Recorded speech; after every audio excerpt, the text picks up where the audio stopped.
Well, first breaking Andhra నుంచి వస్తోంది మనకి. వైలెంట్ బ్రదర్స్ ఇద్దరు కూడా ఇప్పుడు సైలెన్స్ వీడారు. దానికి సంబంధించింది ఇది. ఆ ఇద్దరు అస్సలు తగ్గరు అన్న మాట అప్పట్లో బాగా ఫేమస్ అయ్యింది. ఎవరా ఇద్దరు అనుకుంటున్నారు కదా, వాళ్లే గుడివాడ నాని అండ్ గన్నవరం వంశీ. వైసీపీ అధికారం కోల్పోయాక కాస్త తగ్గారు, సైలెంట్ మోడ్కి వెళ్ళిపోయారు. ఇప్పుడిప్పుడే సైలెన్స్ పెడుతున్నారు, వైబ్రేషన్ మోడ్లోకి వస్తున్నారు. ఇంకొక 6 నెలల తర్వాత 100% వాల్యూమ్ పెంచుతాము అంటున్నారు. కృష్ణా జిల్లా రాజకీయాల్లో తమకంటూ ఓ స్పేస్ క్రియేట్ చేసుకున్నారు కొడాలి నాని, వల్లభనేని వంశీ. కూటమి అధికారంలోకి వచ్చాక కొన్ని కారణాలతో రాజకీయ పరంగా అజ్ఞాతంలోకి వెళ్లారు. సంవత్సరంన్నర పాటు అటు నియోజకవర్గానికి ఇటు పార్టీ కార్యకర్తలకు దూరంగా ఉన్నారు. కొడాలి నాని అనారోగ్యం వల్ల నియోజకవర్గానికి దూరమయ్యారు. వల్లభనేని వంశీ పలు కేసుల్లో అరెస్ట్ అయి 3 నెలలకు పైగా జైలు జీవితం గడిపారు. ఇద్దరు ఇప్పుడు అజ్ఞాతం వీడారు. హలో క్యాడర్, వచ్చేశాడు మీ లీడర్ అని కార్యకర్తలకు భరోసా ఇస్తున్నారు. పలు కేసుల్లో అరెస్ట్ అయిన కార్యకర్తల్ని కలిసి మేమున్నామంటూ ధైర్యం చెప్తున్నారు. వరుసగా పార్టీ కార్యక్రమాల్లో పాల్గొంటున్నారు.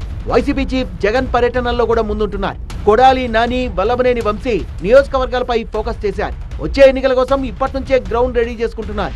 ఈ బ్రదర్స్ ఇప్పుడు రూట్ మార్చారు. కూటమి నేతలపై రాజకీయ విమర్శలు గుప్పించకుండా కేవలం ప్రజా సమస్యలపైనే దృష్టి సారించాలని నిర్ణయించుకున్నారట. ప్రజా సమస్యల పరిష్కారానికి పోరాడితే పార్టీ బలోపేతంతో పాటు వ్యక్తిగత ఇమేజ్ కూడా పెరుగుతుందని భావిస్తున్నారట. పార్టీ కార్యక్రమాల్లో విస్తృతంగా పాల్గొంటున్నారు కొడాలి నాని, వల్లభనేని వంశీ. మెడికల్ కాలేజీలకు వ్యతిరేకంగా చేపట్టిన సంతకాల సేకరణలో పాల్గొన్న కొడాలి నాని ఆ నిర్ణయాన్ని వెనక్కు తీసుకోవాలని డిమాండ్ చేశారు. ఈ దుర్మార్గమైనటువంటి ఆలోచనని విరమించుకోవాలని చెప్పి కూటమిలో ఉన్నటువంటి చంద్రబాబు నాయుడికి, పవన్ కళ్యాణ్కి ఇద్దరికి కూడా విజ్ఞప్తి చేస్తున్నాను.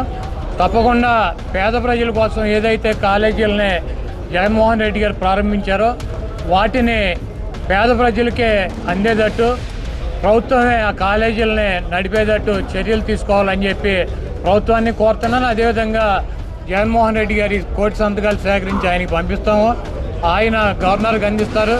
పైన ఉన్నటువంటి కేంద్ర ప్రభుత్వం కూడా ఈ ప్రభుత్వానికి మద్దతు ఇస్తుంది కాబట్టి వాళ్ళు కూడా జోక్యం చేసుకుని ఈ కార్యక్రమాన్ని ఇక్కడతో ఫుల్ స్టాప్ పెట్టాలని చెప్పి నేను కోరుకుంటున్నాను.